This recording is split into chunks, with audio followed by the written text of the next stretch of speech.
Assalamualaikum warahmatullahi wabarakatuh. Anak-anak semua, alhamdulillah pada kesempatan kali ini Pak Anton masih bisa bertatap muka dengan kalian semua meskipun masih dalam suasana Covid ya, jarak jauh. Senang sekali pada kesempatan kali ini Pak Anton ingin melanjutkan materi. Mungkin ini adalah materi terakhir ya di bab ini, di sejarah peminatan. Pada pertemuan yang lalu kita sudah membahas, kita sudah mempelajari mengenai respon dunia internasional terhadap kemerdekaan Indonesia.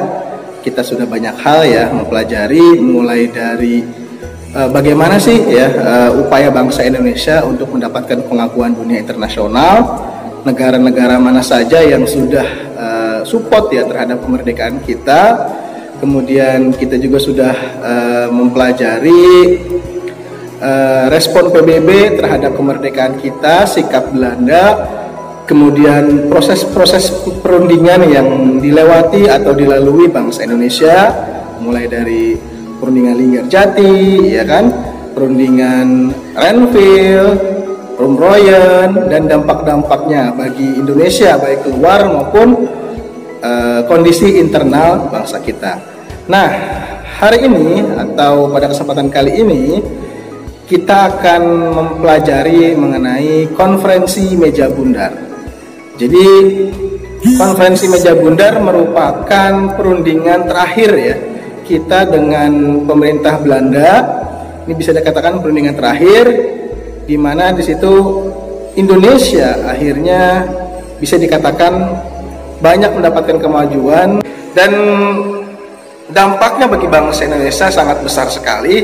Dari sinilah ya titik awal bangsa Indonesia menuju kedaulatannya ya. Meskipun di poin-poin perundingan konferensi meja bundar bentuk Indonesia masih Republik Indonesia Serikat, tapi melalui inilah kemudian bangsa kita ya melewati proses politik sehingga menjadi negara kesatuan Republik Indonesia. Nah, kita akan memperdalami ini.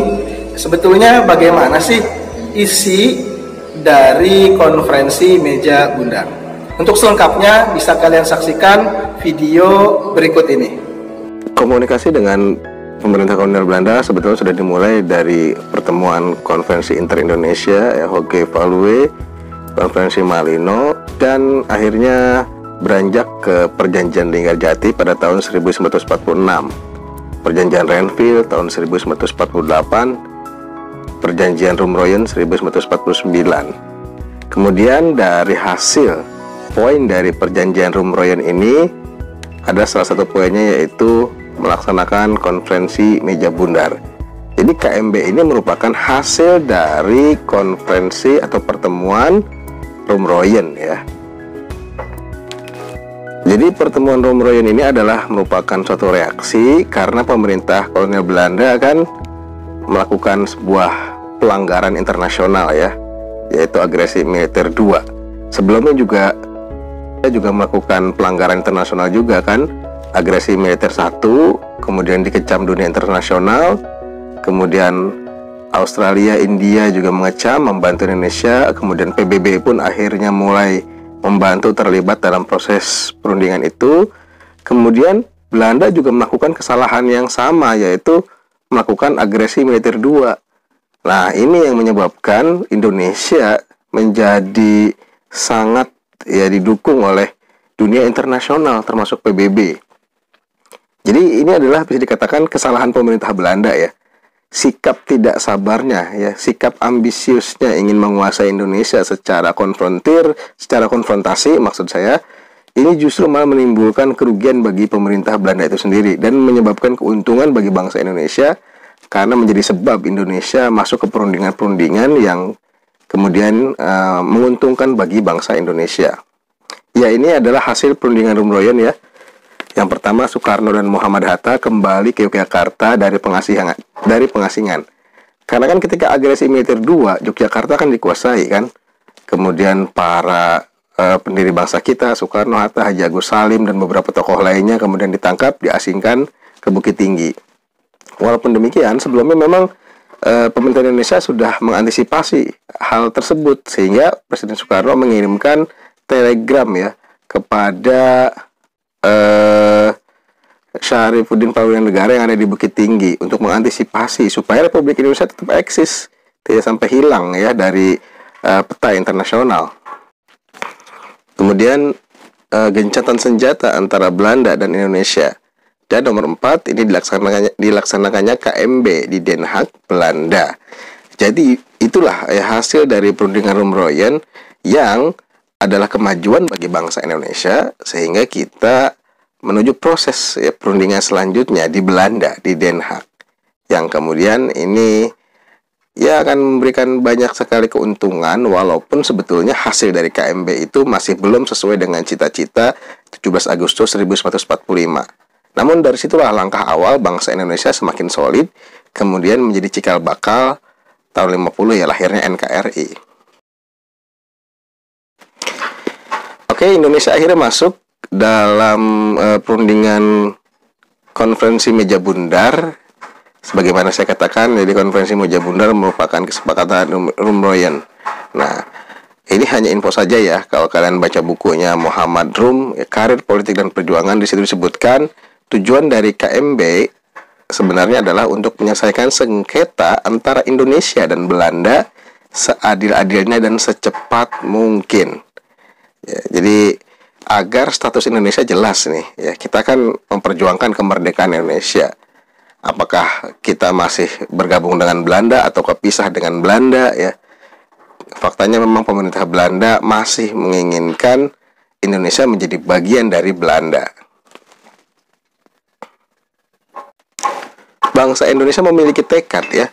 Jadi tekad bangsa Indonesia antara lain Indonesia ingin jalan dan cara penyelesaian kedaulatan yang sungguh penuh, tidak bersyarat kepada negara Indonesia Serikat, sesuai dengan pokok-pokok persetujuan Renville. Namun demikian, tarik ulur ya antara bangsa Indonesia dan Belanda ini kan cukup alot. Di perjanjian KMB nanti kalian akan melihat bagaimana sampai masalah istilah saja ini terjadi perdebatan yang sangat alot ya.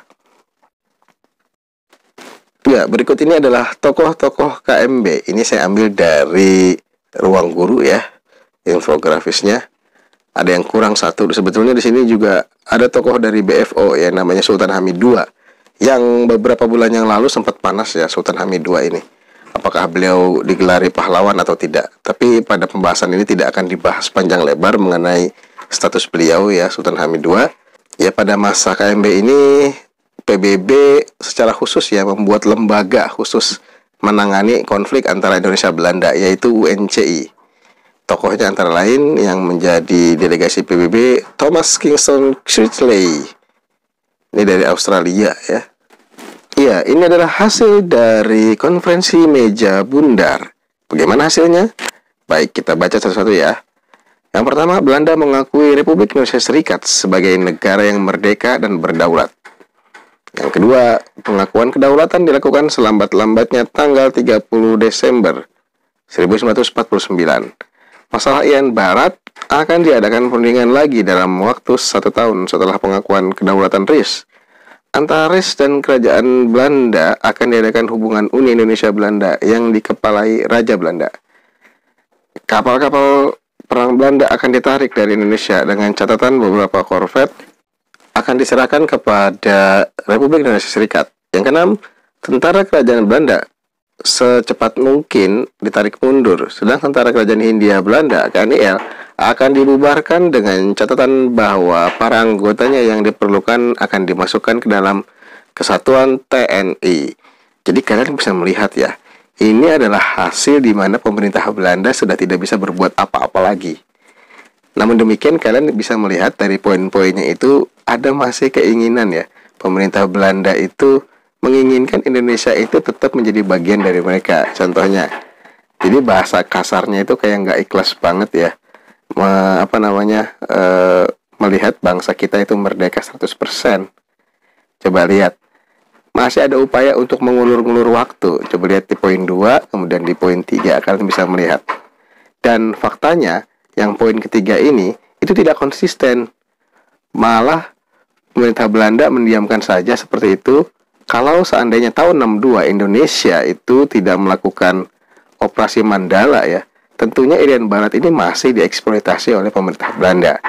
Jadi kalian bisa melihat ya, dalam sejarahnya memang pemerintah Belanda itu tidak sepenuhnya menginginkan Indonesia merdeka, dan mereka dengan segala cara mengulur-ngulur waktu agar mereka masih bisa berkuasa di Indonesia. Itu yang perlu dicatat. Nah, kemudian dalam rapat KMB juga kita masih melihat nih ya, alotnya perdebatan antara Indonesia dan Belanda. Yang pertama, apa sih yang menjadi perdebatan? Masalah istilah. Pemerintah Belanda itu menghendaki istilahnya bukan pengakuan kedaulatan, tapi penyerahan kedaulatan. Jadi masalah istilah aja ini sangat penting, karena beda konsep ya, beda mindset ya. Kalau kita mindsetnya adalah Belanda ya mengakui kedaulatan kita, tapi mereka tidak mau ya, mereka menginginkannya istilahnya penyerahan kedaulatan. Jadi seakan-akan kemerdekaan kita itu dihadiahi oleh pemerintah Belanda. Kemudian yang kedua, masalah Uni Indonesia Belanda. Nah, Indonesia menginginkan agar sifatnya hanya kerjasama yang bebas tanpa adanya organisasi permanen. Sedangkan Belanda menginginkan kerjasama yang luas dengan organisasi yang luas pula. Jadi ini ya ada upaya tersembunyi Belanda yang ingin melakukan politik divide et impera ya. Karena memang kan Indonesia masih belum NKRI ya, masih ada negara-negara bagian. Nah, di sini Belanda berupaya bermain di sini ya. Kemudian yang ketiga, masalah hutang. Ya, masalah hutang.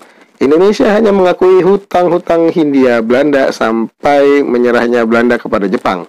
Sebaliknya, Belanda berpendapat bahwa Indonesia harus mengambil alih semua kekayaan maupun hutang Hindia Belanda sampai saat itu, termasuk biaya perang kolonial terhadap Indonesia. Nah, ini masalah hutang menjadi penting karena kalau seandainya kita mengikuti kemauan Belanda, wah, tentunya aset kita habis untuk bayar hutang ya. Intinya adalah bahwasanya memang dalam proses perundingan KMB, perdebatan-perdebatan yang disampaikan adalah poin-poin tadi ya, 1-3 ini. Tapi yang perlu kalian pahami adalah isi dari KMB itu sendiri. Jadi isi itu adalah finalnya ya dari hasil konferensi meja bundar. Itu yang perlu kita pahami. Meskipun hasil konferensi meja bundar banyak menguntungkan bangsa Indonesia, namun hasil itu tentu tidak sesuai dengan cita-cita kemerdekaan kita yang sudah kita proklamasikan 17 Agustus 1945. Namun demikian, bangsa Indonesia tentu menyadari bahwasanya untuk mencapai sebuah cita-cita itu diperlukan sebuah tahap-tahap. Dan akhirnya pada tanggal 3 April 1950, tokoh Islam, ya ini perlu dicatat, ini adalah seorang tokoh Islam, pimpinan Masyumi pada waktu itu, punya ide gimana Indonesia kita ubah nih ya, Indonesia kembali ke dalam bentuk negara kesatuan, begitu. Nah, ide itu kemudian dia sampaikan di parlemen ya dengan nama mosi integral, yang dikenal dengan mosi integral Nasir, Muhammad Nasir. Nah, 4 bulan pasca mosi integral dibacakan pada tanggal 17 Agustus 1950 bertepatan dengan kemerdekaan Indonesia, Presiden Soekarno membubarkan Republik Indonesia Serikat dan memproklamasikan Negara Kesatuan Republik Indonesia. Luar biasa ini. Ya tentunya ini adalah peran tokoh Islam. Siapa? Yaitu Muhammad Nasir. Tidak mungkin dengan mudah ya Soekarno bisa memproklamasikan Negara Kesatuan Republik Indonesia tanpa adanya upaya tokoh ini ya, Nasir. Karena Nasir kan berkeliling ke berbagai daerah ya, ke negara-negara bagian ya. Nasir ini kemudian berkomunikasi, menyampaikan keinginannya supaya kita membentuk negara kesatuan. Nah, komunikasi itu akhirnya berhasil sukses ya, karena beliau sangat piawai dalam komunikasi. Nah, keberhasilan itu kemudian disambut baik ya ketika Nasir menyampaikan idenya di parlemen. Tidak ada satupun fraksi yang menolak ide ini, termasuk PKI sendiri menginginkan itu. Ya, akhirnya ya sudah bulat suara di parlemen, sehingga kemudian mosi integral ini disetujui secara bulat dan Indonesia akhirnya sepakat untuk membentuk Negara Kesatuan Republik Indonesia. Disinilah akhir dari perundingan kita ya, dan akhir dari upaya bangsa Indonesia akhirnya menjadi Negara Kesatuan Republik Indonesia. Jadi NKRI itu bisa dikatakan adalah proklamasi Indonesia yang kedua tanggal 3 April 1950 dan tokohnya adalah Muhammad Nasir. Baik, demikian materi mengenai konvensi meja bundar. Tentunya ini baru bab 1 ya, sejarah peminatan. Insya Allah nanti kita akan lanjut ke bab 2 mengenai perkembangan teknologi yang ada di Indonesia, karena teknologi juga sangat berpengaruh terhadap jalannya sejarah ya manusia. Baik, itu saja dari pantauan. Sekian, terima kasih. Assalamualaikum warahmatullahi wabarakatuh. Tetap semangat.